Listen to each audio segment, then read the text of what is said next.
अब ये बहस ख़त्म हो जाती है, टीवी में अब आ जाता है युद्ध की। अब हमारा ये नोएडा मीडिया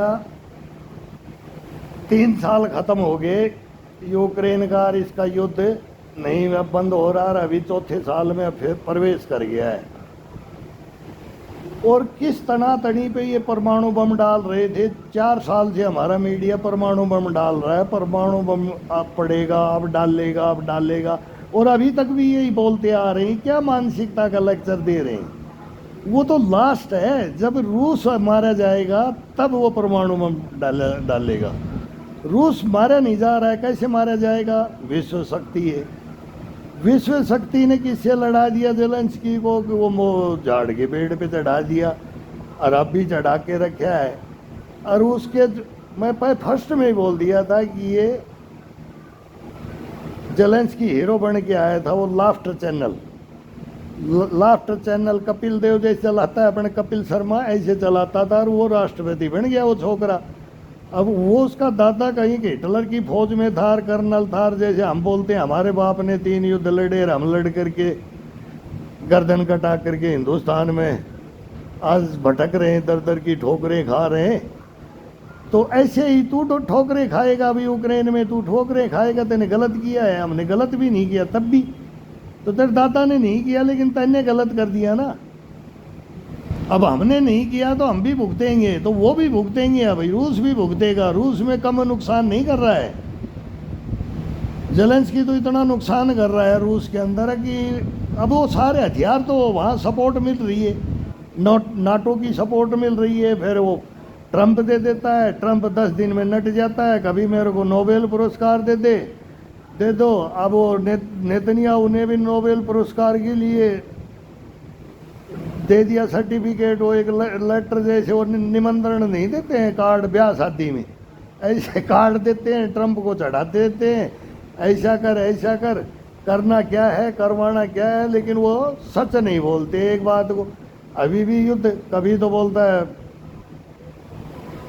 भाई वो हथियार बंद कर दिए मैंने, मैं सब बंद कर दिया, कभी बोले खोल दिया। तो या तो हमारा मीडिया झूठा है, दूसरे दिन वाशिंगटन से कुछ रिपोर्ट आती है, व्हाइट हाउस से क्या रिपोर्ट आती है, फिर मीडिया उसी बातों को घुमाता रहता है। और जो काम की बात है ना हिंदुस्तान में, वो हमारा मीडिया कभी भी लेगा ही नहीं। अब वो गोदी मीडिया बोलो जी, कांग्रेस मीडिया बोलो, इनकी गवर्नमेंट आएगी तो ये इनकी तरफ हो जाएंगे, ये इनका बंटवारा है। ये सब पत्रकार बटे हुए हैं, इनकी जिसकी किसकी विपक्ष में जो सच बोलेगा, सच तो फिर सच वो सारी नहीं बोलते हैं। वो रवीश कुमार और वो एंटी हैं, तो फिर वो सारी सच्चाई भी नहीं बोलते। वो मोदी के बारे में भी सच्चाई नहीं बोलते, अब हिंदुस्तान के बारे में भी सच्चाई नहीं बोलते। वो काट ही करते रहते हैं कि भैया आगे क्यों बढ़ा रहा है, बस वो युद्ध युद्ध युद्ध, फिर वही दिखाएं तुम्हारा। तुम तो सुनते ही नहीं भाई, सुनते ही नहीं। मोदी तो अपना डंगा पीट रहा है, अपना व्यापार देश को आगे बढ़ा रहा है, समझौते कर रहा है, अब हथियार बेच रहा है, सारी टेक्नोलॉजी हमारे पास आ रही है, रूस को बना रहे हैं, रूस भी दे रहा है। अब अमेरिका को छोड़ के रूस हमारे को सू दे रहा है, वो 147 इतने बढ़ेंगे, इतने यहाँ बढ़ेंगे, सारा ये काम हमारे। तो रूस तो हमारा भाई है, मैं तो बोलता हूँ इसको दे देना चाहिए अभी भारत रत्न। अभी अभी पुतिन आएगा तो इंडिया को भारत रत्न देना चाहिए पुतिन को। पुतिन ने भी अपना सबसे बड़ा मान सम्मान दे रखा है, अब मोदी को भी देना चाहिए। हिंदुस्तान, मोदी क्या हिंदुस्तान को देना चाहिए। अगर हमारा भाई पूरा यूरोप से टक्कर ले रहा है, भैया हमारा भाई टक्कर ले रहा है, पूरे यूरोप से टक्कर ले रहा है। यह अमेरिका तो हमारा दुश्मन है, रहा है, ये तो चाइना की वजह से ये हमारे पीछे लगा रहता है। अगर चाइना मारेगा तेरे को, चाइना मारेगा, ये हिंदुस्तान ही रोक सकता है चाइना को, नहीं तो यहाँ चाइना इनकी पारी, चाइना ने इतना बारूद बना लिया है, ये छोड़ेगा ही नहीं। अब ये 10 साल बोलते हैं अमेरिका का, तो आज छीनेगा। अब 10 साल लगेंगी, 5 साल लगेंगी। अभी पुतिन और ये एक हो रहे हैं, हिंदुस्तान अगर एक हो जाए, मैं तो बोलता हूँ ये गठबंधन पाकिस्तान नहीं करने देता हमारे से, ये बीच में इसको खरीद लेता है अमेरिका, हमेशा खरीदा है। फिर रूस को डराए तो अफगानिस्तान के अंदर फिर उधर घुस गया इनका, कहीं तो ये फैसला नहीं हुआ। वियतनाम से लड़ता रहा, खाड़ी देशों से लगे। वो वाजपेयी ने बोला था उस समय अमेरिका को वो भी जवाब दिया था, इंदिरा गांधी ने भी दिया था, अब नरेंद्र मोदी भी दे रहा है। अब दे रहा है तो ट्रंप जैसे को क्या, वो नेता थोड़ी है, वो बिजनेसमैन है, तो वो क्या से क्या बोल जाए। वो अपनी अपनी उसकी है, वो मजाक समझता है इन चीज़ों को, फिर एंड टाइम पे जो करना है वो सही कर जाएगा, वहाँ सही बोल देगा। मैंने तो नहीं बोला था, ऐसा बोला था तो ट्रंप की भी आधी हवा तो ऐसे उड़ा देते हैं कि भाई वो ट्रंप ने ये बोल दिया, ट्रंप ने ये बोल दिया, और बयान आते हैं तो बोले हम बोलिया ही नहीं। अब बोला हथियार कम पड़ रहे हैं अमेरिका में, तो बोले नहीं। और अब फिर बोले अब एक पोस्ट ने बता दिया कि हाँ हकीकत में बोले 20% बचे हैं। तो ये इनकी मीडिया तो ये करता है, ये हमारे को इंटरनेशनल न्यूज़ सुनाता है, और हम बोल रहे हैं रूस नहीं तो दुनिया नहीं, दुनिया नहीं तो रूस नहीं। अब रूस को हराने के लिए जेलेंस्की कैसे ग्राउंड में खड़ा है, ये देखो ना, ये बताओ ये क्यों खड़ा है, और ये फिर नाटो साथ क्यों खड़ा है, और फिर अमेरिका क्यों होता है। तो इधर भी खड़े होंगे तो किंग जोंग खड़ा हो गया, जिनपिंग खड़ा हो गया, ईरान खड़ा हो गया। अब ईरान भी अभी ये होगा तो फिर बराबर का ही संतुलन होगा कि अमेरिका इजराइल का, भाई ये हथियार बटेंगे किसके कम पड़ेंगे लास्ट में बोले ना, तो वो ये थर्ड वर्ल्ड वार तो होगा ही होगा, और लास्ट वर्ल्ड वार फिर ईंट पत्थर डंडे इन्हीं से बोलते हैं ना, मिट्टी के ढेलों से लड़ा जाएगा। चौथा वर्ल्ड वार तो मिट्टी के ढेलों से लड़ा जाएगा। मैं यमराज को बोलता हूँ कि ये विनाश की ओर है, ये कगार पे है। ये हिंदुस्तान और पाकिस्तान और चाइना और अमेरिका, ये यूरोप और नाटो गठबंधन और ये मिडिल ईस्ट में जितने भी अरब कंट्रियां हैं, ये सब कोई भी नहीं खलीफा बनना चाहते हैं। हिंदुस्तान में भी बहुत खलीफा बनना चाहते हैं, हमने देखे खलीफा जो जिनकी चॉइस रही है ना, तो हमने खलीफा ने नहीं बनने दिया, लेकिन वो फिर ये हत्याएं कर देते हैं। खलीफा नहीं ना तो मानवता की हत्या कर देते हैं। भाई इन खलीफाओं को अगर रोकोगे तो ये मानवता को, सृष्टि को ख़त्म करेंगे। तो ये करते आए हैं, मैंने टक्कर ली है, तभी तो यमराज मेरे को बोलता है तेरे को मैं नहीं ले जाऊंगा, अभी तू रह। अभी तो मैं हिंदुस्तान में रह रहा हूँ और मैं इस बात करता हूँ, और अभी हम बताएंगे इसे, नोएडा मीडिया को भी बताएंगे और देश में बताएंगे कि अब हिंदुस्तान उस कगार के ऊपर है। पाकिस्तान में भी नरेंद्र मोदी को मांग रहे हैं, कमाल की बात है। और ये हमारा हिंदुस्तान नहीं समझ रहा, ये नहीं समझ रहा हिंदुस्तान। नरेंद्र मोदी दिन रात सो रही नहीं रहा, अगर वो काम कर जाए हिंदुस्तान में, वो कमियां वो कर रहा सही है। अब ये कानून उन्होंने ये सब कुछ सही कर रहा है, लेकिन ये करने नहीं दे रहे। ये हर जाति के अंदर, हर गरीब के अंदर, हर जाति के अंदर गरीब हैं, उनको बेनिफिट के लिए कर रहा है। ये अमीरों का राज है, भ्रष्टाचारियों का राज है हिंदुस्तान में। ये कंठ तक डूब गया है, उसका तुम्हारे वहाँ मैं सैनिक बैठा हूँ। सेना को नहीं छोड़ा भ्रष्टाचारी तक, तो ये सिविल पब्लिक तो फिर कहाँ जाएगी, तो मारी जाएगी। ये मरवाएंगे, ये गेस्ट हाउसों में सोते हैं, फिर जब बम विस्फोट करवा करके, चाकू छुरा करवा करके, लठ पपेड़ा करवा के, पत्थरबाजी करवा करके, और एक मजिस्ट्रेट को रखते थे हम इनके सब साथ में। मैं धर्मराज को और यमराज को सब बताता हूँ कि मैंने हिंदुस्तान में क्या क्या ड्यूटियाँ की। अब ये मेरा इंटरव्यू लेते रहते हैं, मैं इनको इंटरव्यू देता रहता हूँ कि हिंदुस्तान में ऐसे ऐसे होता है। मेरे को सब कुछ पता है, क्यों?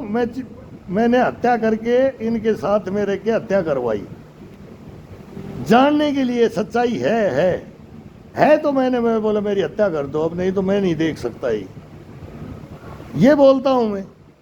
तो मगर तू मेरे को उठा के किस लिए ले आया इस पृथ्वी लोक से? तू मेरे को अरेस्ट क्यों कर रखा है? मेरे को रहने दे, एक दफ़ा आने दे हिंदुस्तान के सामने। तो वो तब मैंने उनसे ये मैं मांग रहा हूँ, और अब मेरे को ये दिया है, अब वो परमिशन दिया है, और मैं इसके अंदर बोल लूँगा, और मैं इनके ऊपर फिर एक बार जाऊँगा।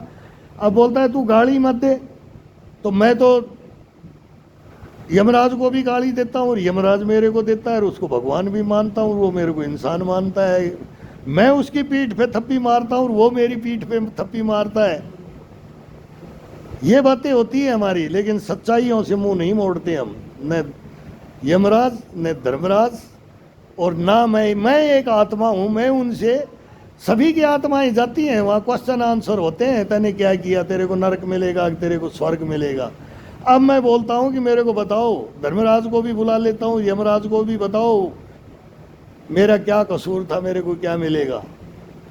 तो मेरे को कुछ भी नहीं दे रहे, वो कुछ भी नहीं दे रहे, ना नरक दे रहे ना स्वर्ग दे रहे।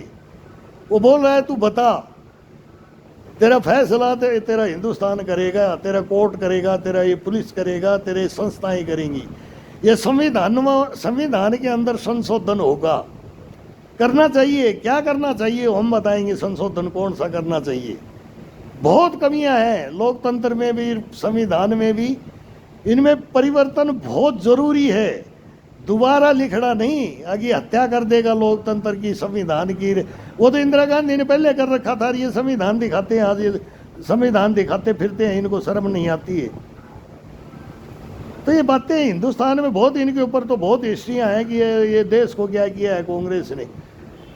अरे अब इनको तो कोई पूछता नहीं है, लेकिन वो अब बस वो जातिवाद और हिंदू मुस्लिम और ये कर करके ये इसके ब्लेम लगाते हैं, आरएसएस के ऊपर लगाते हैं ये इसके, और फिर ये युद्ध होगा, शक्ति का, और ये क्या करना है, और वो झटका बीच में देख लिया। और हम तो, मोदी तो लग रहा है कि हम, मेरे को देश को, मेरे को कैसे इनमें सब में से बीच में बन करके एक सरपंच करके उभार रहा है, सरपंच बना करके वो देश को खड़ा कर रहा है।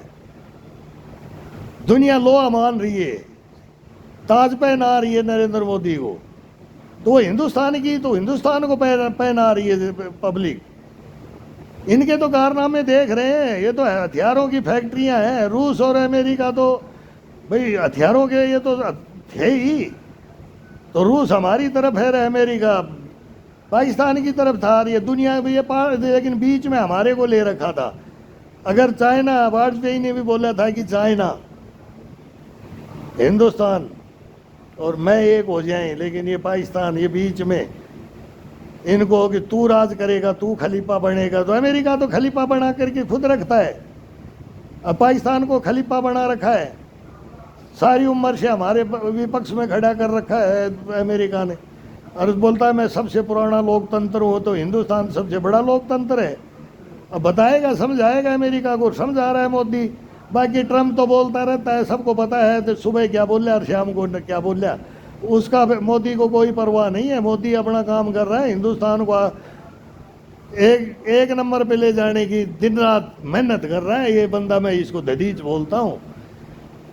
हम सभी तो बोलते हैं भाई, सभी को बोलते थे, सभी के साथ। हमने तो इंदिरा के साथ में ड्यूटियाँ की हैं, तो इंदिरा थी RLD। हमारे बाप सेनाओं में युद्ध लड़े और उन्होंने 3-3, और वो बताते थे। नेता तो थे, लेकिन फिर वो बोले हंग देते थे, गोबर कर देते थे।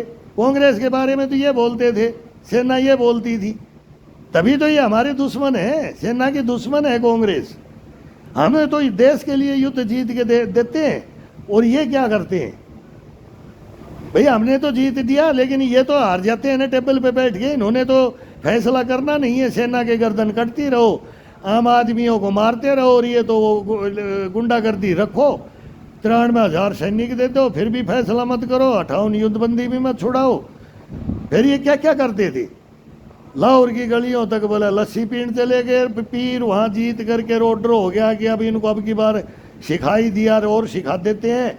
फिर आकर के टेबल पे बैठ जाते हैं, राजी पीर दे देते हैं, बोले ये फिर ये ले लो, कभी POK ले लो, चाइना को बोलते हैं तू भी ले ले, इसमें कोई बाढ़ नहीं उगता है, ये पहाड़ियाँ तो गंजी है, ये जो सरगंजा सर है, ले लो, दे दो, बेच दो। वो कच्छुद्वीप का भी नहीं पता था, किसी ने नरेंद्र मोदी को वो बताया, तब देश को पता लग गया। लेकिन कच्छुद्वीप का हमने पढ़ा हुआ है हिस्ट्री में। मैं लक्षद्वीप में मैं सर ड्यूटी करने गया, जब कच्छुद्वीप की बात आई, और कच्छुद्वीप हमारा हिस्ट्री में है, हमारा था। अरे क्या क्या किया है, और क्या आज़ादी, ये लूट खसोट है बस। जब से वाजपेयी का जाना था, देश का दुर्भाग्य था वो 10 साल, और वो मनमोहन सिंह को आना था और हिंदुस्तान को बर्बाद करना था। हमारे को 20 साल पीछे कर दिया हिंदुस्तान को मनमोहन सिंह ने। इकोनॉमिस्ट था, 1 नंबर था। जब मनमोहन सिंह की सरकार में 1 नंबर मानता हूँ, उनको हीरो मानता हूँ, और मैं मेरा हत्यारा भी बोलता हूँ मनमोहन सिंह को। फिर प्रधानमंत्री के बाद में फिर हमारा हत्यारा बन गया, वो सेना को ही मरवाने लग गया, और हम मेरे को मरवा दिया, इसलिए मैं उसको हत्यारा बोलता हूँ। मनमोहन सिंह को तो मैं बोलता हूँ तेरे को रहना चाहिए था, तो तेरे को गवाही देनी चाहिए थी, पूछना चाहिए था इनको कि भाई बोलो मेरे राज में ऐसा क्यों किया, मेरी आंखें क्यों बंद कर दी तुमने, मेरे पट्टियां चढ़ा दी तुमने। अब बोलता है न्यायालय वो पट्टियां खोल लिए, वो तराजू से तोलता है न्यायमूर्ति। वो न्यायमूर्ति तो हमारी हत्या करती है। वो बताए, वो चीफ जस्टिस आकर के अभी बताए देश के सामने बन रहा था, बोले मैं मराठा चीफ जस्टिस हूँ। बताओ देश के तुम वहाँ थप्पड़ मारते हो हिंदी चीनी भाई भाई करके, फिर उसको फिर वो पीठ में छुरा घोपते हो। क्या बाल ठाकरे की इज्जत थी, क्या राज ठाकरे की, उद्धव ठाकरे की इज्जत बन रही है? मट्टी में मिला दिया बाप की इज्जत को। हीरो था बाप। जो भी प्रधानमंत्री इंदिरा गांधी आयरन लेडी बोलती थी तो वो बन के वो भी मिलने बंगले पर जाती थी। वाजपेयी भी गया है, कोई भी प्रधानमंत्री रहा वो इज्जत किया था। लेकिन वो इसी में घुस गए। बाल ठाकरे ने कहा था कि अभी कांग्रेस के अंदर नहीं जाओ, होगा ही नहीं है कांग्रेस से बात है। तो ये और आज ये क्या कर दिया इन्होंने, ये देश को बेवकूफ बनाने लग गए। अब वीडियो मत बनाओ, बोले पीट दो। अरे हम तो पीटेंगे भी नहीं, हम तो पीटेंगे भी नहीं, तुम ही अपने इनको इन मराठाओं के मुंह पे थूकोगे। मैं देता हूं तुम्हारे को, तुम्हारे ही मराठा दो। बताओ हिंदुस्तान में ऐसे मराठा होते हैं? मैं पूछ रहा हूं, देवेंद्र फडणवीस से पूछ रहा हूं, बाल ठाकरे, उद्धव ठाकरे से, अर्जुन निकम से पूछता हूं, मगर तू वकील बन जा, तू मेरा ने तेरे ये मराठाओं को लिया। हम भी वहाँ शिवाजी को मानते हैं, मराठाओं भाषा से नहीं, भाषा से सब प्यार। वो अपनी बोलते हैं, हम अपनी। तो आदिवासी अपनी बोलता है, मणिपुरी, कोई कन्नड़, कोई मलयालम, कोई तेलुगु, कोई कश्मीरी, कोई पंजाबी, कोई हरियाणवी। अरे ये बादशाह बन गए, ये जबरदस्ती बादशाह बनते हैं। ठाकरे अपनी बाप की पीठी पिटो ना, वो था बादशाह। तो अब हमारे हीरो को तुम उसको भी जीरो कर रहे हो और तुम बोलते हो कि हम दाड़ेंगे बॉम्बे में, महाराष्ट्र में हम दाड़ेंगे। अरे तुम तो हिंदुस्तान के ऊपर धाड़ने लग गए, तुम क्या महाराष्ट्र में वहां पार नहीं पड़ रही? तो अब हम क्या करें? अब वहां टूटत फुटत मेरी ये क्या करें कि भाई ये थार मेरे को राज चाहिए, थार अभी ये उद्धव को मिल गया तो राज रूस गया, अरे भाई मेरे को ये वारिस थार, ये सही थार। अब वो ये सही निकल गया, मुख्यमंत्री भी बन गया तो ये सही थार। अब बाला साहब तो कभी बनते ही नहीं थे, तो बोले मैं राजनीति में आऊंगा ही नहीं। और राज किया, अरे ये बनकर भी उनकी माटी पिटा रहे हैं बॉम्बे में, क्या महाराष्ट्र में, क्या हिंदुस्तान में पिटा दिया। पूरी दुनिया में नाम है बाल ठाकरे का, और आज इन्होंने माटी पिटा दी। पाकिस्तान हिलता था बाल ठाकरे की आवाज पे, हिंदुस्तान नहीं। हिंदुस्तान में तो इमाम बुखारी ये दोनों फिर एक थे। हाँ भाई, दंगा रोकते थे, पब्लिक को रोकते थे। इनका ये था कि भाई यहाँ मारोगे तो हम यहाँ मारेंगे, सीधा ये हुआ था। तब ये बैठ के पंचायत में बात करते थे, फैसला करते थे, भाई भाई हैं, कोई हिंदू को नहीं मारेगा, कोई मुसलमान को नहीं मारेगा।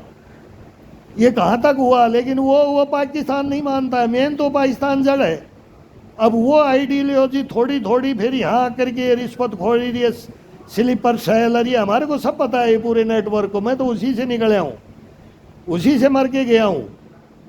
मैंने इनको सब देखा है। आज बताऊंगा मैं हिंदुस्तान के सामने कि इनको लाओ और इनको पूछो भाई ऐसा क्यों करते हैं? क्या तुम्हारे को अपनी मातृभूमि प्यारी नहीं है? वो सबको है, हिंदू मुसलमान सिख ईसाई को सब की है वो। मैं तेरे को ना पाकिस्तान भेजूंगा और तू ना मेरे को गजबे हिंद करेगा, और करेगा ना तो आर्यव्रत तैयार है।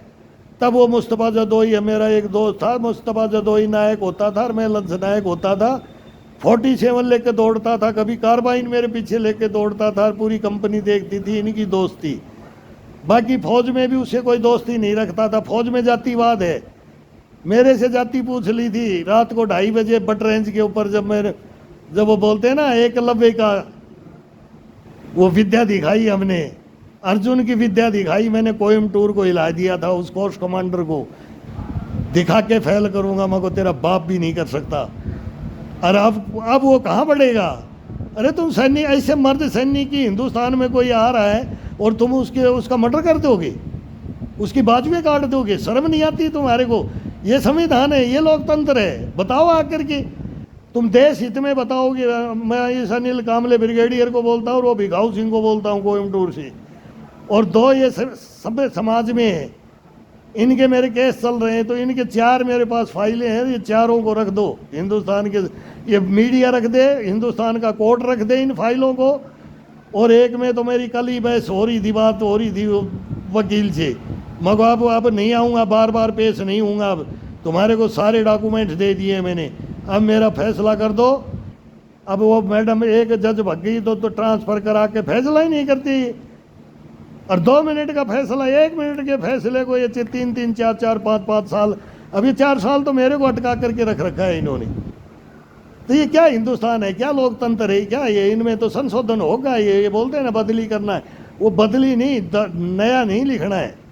इन कानूनों में परिवर्तन करने पड़ेंगे। बाबा साहब को नहीं पता था कि ये बाबा साहब के तो हम फॉलोवर हैं, और कांग्रेस दुश्मन थी बाबा साहब की, और हम हीरो मानते हैं बाबा साहब को।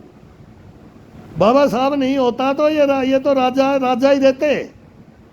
ये तो अभी वही मुकुट वाली वही करना चाहती थी, इंदिरा गांधी करना चाहती थी, संजय गांधी, बंसीलाल और ये मिल करके थल सेना, वायुसेना, जल सेना सबको मिला लिया था।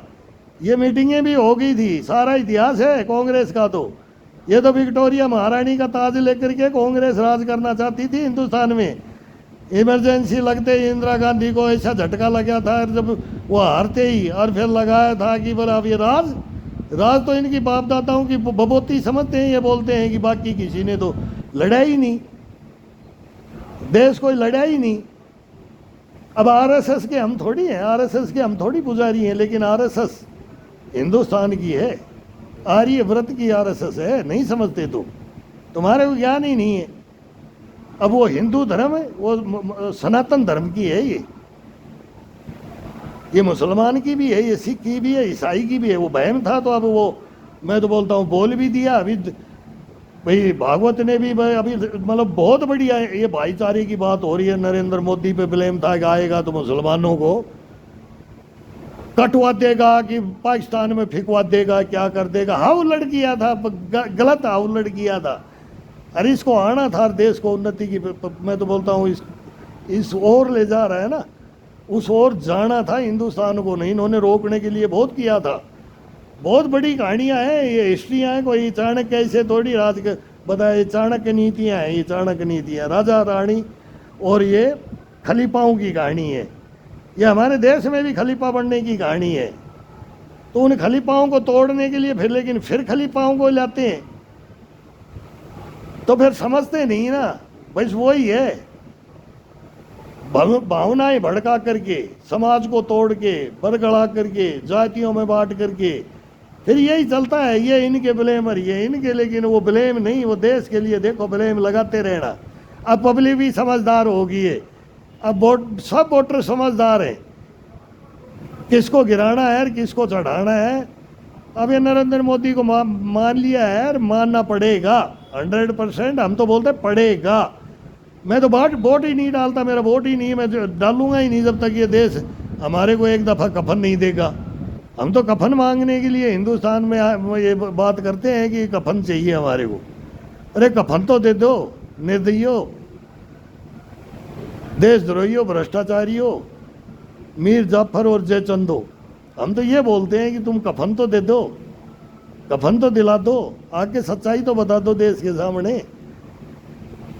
लेकिन नहीं, यूक्रेन युद्ध बताएंगे नोएडा और बस बहस कराएंगे, और बहस ऐसी कराएंगे, मगर इस बहस में मेरे कोई बहस में बैठा लो, मैं बोला मैं सबका जवाब दूंगा।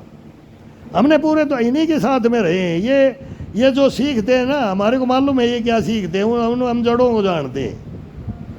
अरे ये क्या खेल खेलना चाहते हैं। फिर ये सुबह तो तैने बढ़िया डायलॉग मारे, और मैंने वो एक ही टेबल पे चाय बिस्किट खा करके और जनता को मरवाते हैं, जनता को मारते हैं, जनता को लूटते हैं, खसूटते हैं, और फिर बोलते हैं कि मैं खा गया तो क्या हुआ, सब कौन नहीं खाता है ये पूछते हैं। लालू प्रसाद ने तो पार्लियामेंट में पूछा था, अब बोले मेरे को चारा खा गया बोलता है। बोले बताओ ये व्हाइट कलर में कौन नहीं खाया है। एक भी आदमी हाथ खड़ा करो तो किसी ने हाथ नहीं खड़ा किया था, कौन खड़ा करेगा।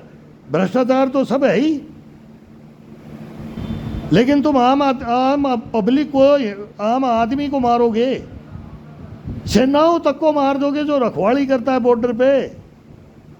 अरे अपने घर बार सब छोड़ करके और भी कहीं हम कमा सकते हैं जवानी में, लेकिन 20-20, 25-25 साल नौकरी करे, 10 साल करे, कोई 12 साल करे, और फिर ये कैसे हमारा मर्डर करते हैं वो तो इनको पूछो तो सही। लेकिन हिंदुस्तान गूंगा बह रहा है, भ्रष्टाचार में लिप्त है, डूबा हुआ है, जमीर मर चुका है हिंदुस्तान का, जमीर बेच खाया है इन्होंने। भ्रष्टाचारियों ने, गद्दारों ने, देशद्रोहियों ने। क्या करें, अभी ज़्यादा भी कैसेट हो जाती है। हम तो बोलते रहे, कहाँ से कहाँ पता नहीं, बोलते रहे।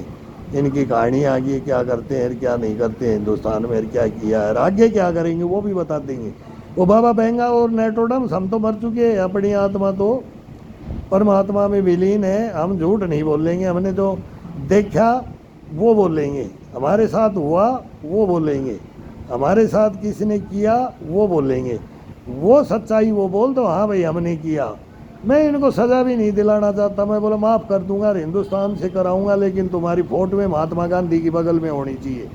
सुभाष चंद्र बोस, महात्मा गांधी और ये चंद्रशेखर आज़ाद, इंदिरा गांधी, नेहरू, इनकी सबकी फ़ोटो लगी हुई होती है ऑफिसों में, सब कार्यालयों में। मैं हमने देखा है, डाक ड्यूटियाँ भी जाते थे, डाक टिकटों के भी ऊपर है, लेकिन तुम्हारी चारों की फ़ोटो भी यहाँ आए हिंदुस्तान में, तुम्हारे को भी देखे। अगर ऐसे ना बनो, ऐसे बनो, तो किसकी तुलना किससे होगी? ये समाज देखेगा, ये दुनिया देखेगी, मेरा हिंदुस्तान देखेगा। लेकिन नहीं सुनते, नहीं सुनते। अर्णव गोस्वामी मेरी, इनको मैं बार बार बोलता हूँ, सुधीर चौधरी को भी बोलता हूँ, वो अंजना ओम कश्यप बहुत बिटिया बोलती है, उसको भी बोलता हूँ, ये तू ही इंटरव्यू ले ले मेरी तरफ, तू भी बोलती रहती है बहुत न्यूज़। तो देखना धूम धड़ाका होगा, फिर धूम धड़ाका होगा। इनको बुलाओ मेरे सामने, मैं फिर देखो रोल में आऊँगा, कौन से रोल में पूछूंगा, और हिंदुस्तान सुनेगा। और इनको दिल्ली नोएडा के अंदर बैठा के रखो, इनको, इन गद्दारों को, मीर जाफर और जयचंदों को। ये कहाँ हमारे ढूंढते हैं, ये हमारी एजेंसियाँ, मैं दूंगा पकड़ के इन एजेंसियों को। एजेंसियों को कभी मिल सकते हैं क्या? ये कभी नहीं मिल सकते, ये भ्रष्टाचारी देशद्रोही, ये गद्दार। इन एजेंसियों को तो जब पोल खुलती है तो पोल में मैं इनकी माँ दे रहा हूँ, बकरे की माँ दे रहा हूँ कि हिंदुस्तान में आगे कोई करे ही नहीं। वो शर्म करे, वो लो ना। एक बार आदमी का जमीर हिल जाएगा, ऐसा कर देगा तो तेरे को अगर बता दिया तेरे बारे में तो तू क्या जवाब दे, तू ऐसा था। मत पूछो इनकी कहानियां, हमारे से बताएंगे, ज़्यादा लंबी हो जाती है, कैसे बताते रहे।